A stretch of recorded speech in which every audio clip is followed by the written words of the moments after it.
আসসালামু আলাইকুম। অ্যাকাউন্টিং হেল্পলাইনের পক্ষ থেকে সবাইকে স্বাগতম।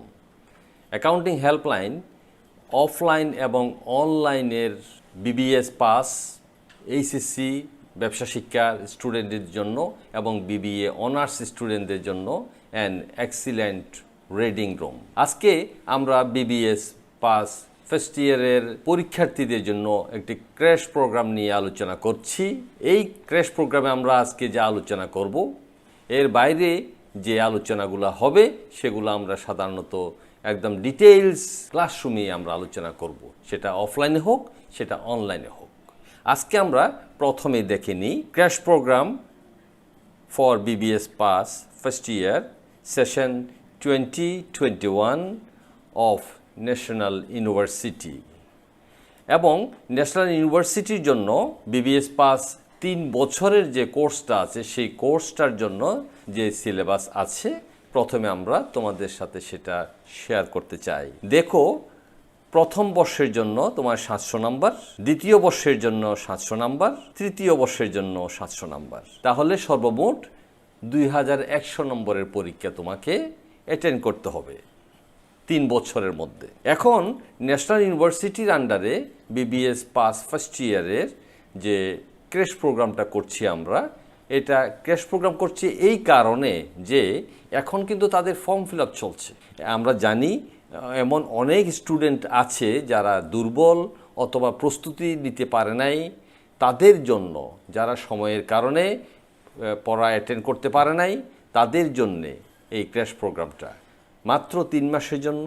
এবং এই 3 মাসের মধ্যে তাদেরকে পূর্ণ সিলেবাস শেষ করে দেওয়া হবে নন স্টপ পড়ালেখার মাধ্যমে। আশা করি স্টুডেন্টরা এই প্রোগ্রাম নিয়ে উপকৃত হবে।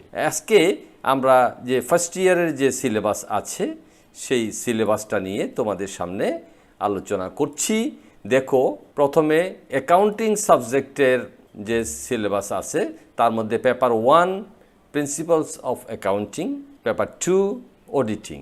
ম্যানেজমেন্টের মধ্যে আছে paper 1 introduction to business, paper 2 fundamental of management.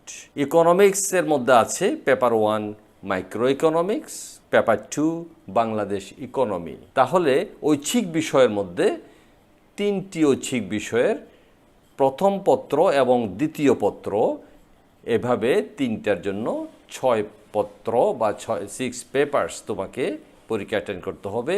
এবং একই সাথে 100 নম্বরের জন্য আলাদা আরেকটি সাবজেক্ট তোমার জন্য রয়েছে, সেটার নাম হচ্ছে স্বাধীন বাংলাদেশের অভ্যুদয়ের ইতিহাস। এই 100 নম্বরের জন্য তোমাকে আলাদা করে একটা পেপার পরীক্ষা দিতে হবে। এখন আসো আমরা আসল আলোচনায়, যে আমরা যে অ্যাকাউন্টিং সিলেবাস, অ্যাকাউন্টিংয়ের জন্য যে ক্র্যাশ প্রোগ্রামটা করছি, সেই প্রিন্সিপালস অফ অ্যাকাউন্টিংয়ের জন্য সিলেবাসের মধ্যে কি কি আছে আমরা দেখব। 10টি চ্যাপ্টার আছে। এই 10টি চ্যাপ্টারের মধ্যে 1, 2, 3 করে আমি আলোচনা করছি এবং সেগুলো তোমরা একটু মন দিয়ে শুনবে।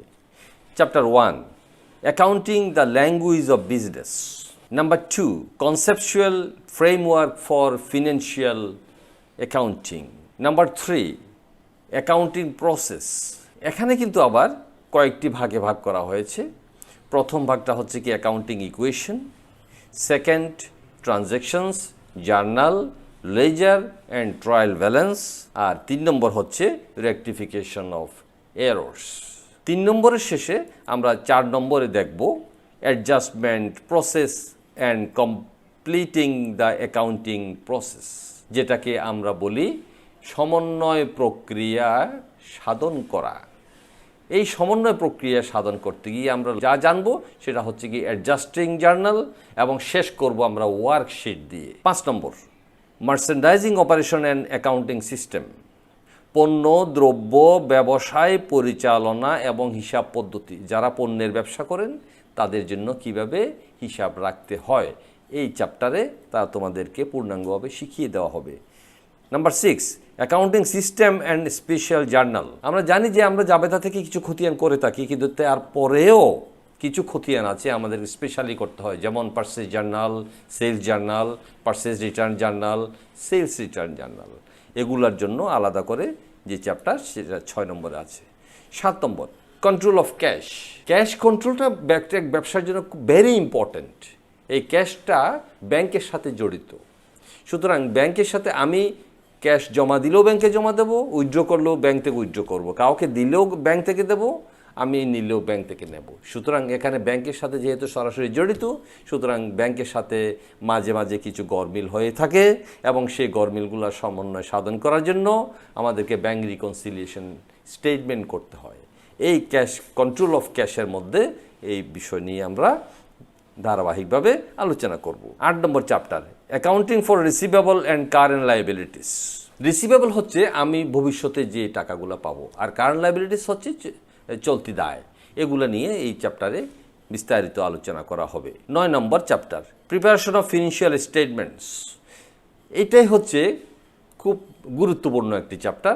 আমরা যে 1, 2, 3, 4 এভাবে অঙ্ক শিখে আসি, 10 পর্যন্ত শিখতে পারলে আমরা মনে করি যে আমার অঙ্ক শেখা বোধহয় শেষ। আসলে সেটা সত্যি কথা যে যারা 10 পর্যন্ত শিখতে পারছে তারা কিন্তু 11 পারে। এখানেও জার্নাল, লেজার, ট্রায়াল ব্যালেন্সের পরে, ওয়ার্কশিটের পরে যে স্টেটমেন্টটা তৈরি করা হয় এবং যেটাই আমাদের একটি ব্যবসা প্রতিষ্ঠান বলি বা আর্থিক প্রতিষ্ঠান বলি, যাদের জন্য ভেরি ইম্পর্ট্যান্ট এবং তারা এই ফিনান্সিয়াল স্টেটমেন্টের মধ্যে জানতে পারে যে তাদের প্রকৃত আর্থিক অবস্থা। সুতরাং এটা আমাদেরকে তৈরি করার জন্য শিক্ষণীয় চ্যাপ্টার হচ্ছে preparation of financial statement. Number 10, analysis of financial statement. আমরা একটু আগে বললাম যে ফিনান্সিয়াল স্টেটমেন্ট তৈরি করব, কিন্তু এখন বলছি অ্যানালাইসিস অফ ফিনান্সিয়াল স্টেটমেন্ট।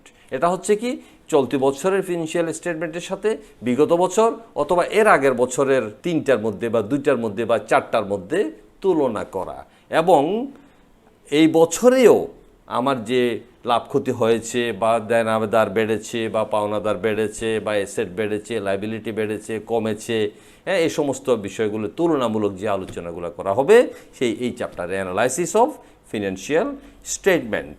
এবং সবশেষে আমরা বিগত বছরের ন্যাশনাল ইউনিভার্সিটির প্রশ্নপত্রগুলো নিয়ে আলোচনা করব। প্রিয় শিক্ষার্থীবৃন্দ, আমরা এই পর্যন্ত তোমাদের জন্য নিয়ে আসলাম।